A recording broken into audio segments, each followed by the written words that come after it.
We've had a lot of requests lately for self-treatment or some way to help your partner, your spouse deal with sciatica. It's one of the worst things that happens if it interrupts your sleep and interrupts your daily routine.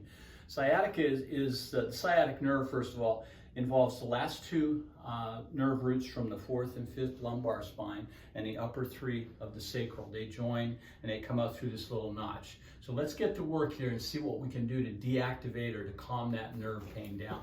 I'll have Christina just lay face down here.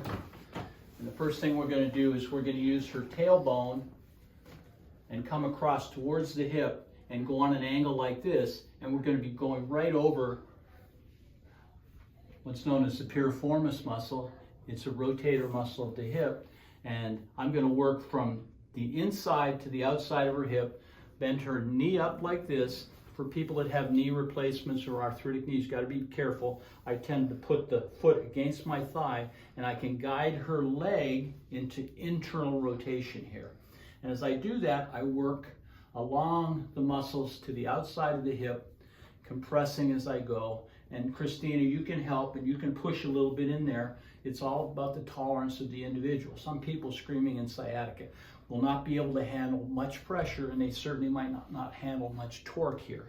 So you've got to judge it to the patient's presentation. So I go across about 5 times, work my way back. Then I work to the middle of the back of the thigh, what most of us know as the hamstring area, and you just feel for the knots or the trigger points. And there we are. I'm going to have you straighten your leg now, Christine. I'm going to get a little resistance. I'm going to bring it back up, and I'm going to move down the length. This is cool. These stretchies have the have the nerve built right in there. Now, again, 5 or 6 repetitions like that. Move back up, and I'm going to get one more muscle down here. It's very critical, called the popliteal. I'm going to introduce some rotation out and help her straighten the knee like that. And voila. When you're doing this, it has a sensory input to the brain.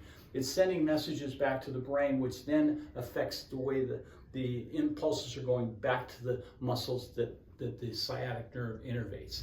This can really help calm things down. Of course, you can add some essential oils or some analgesic rub in there. That's all going to help. And the last thing to remember is sleeping posture is critical. Turn over on your right side, Christina.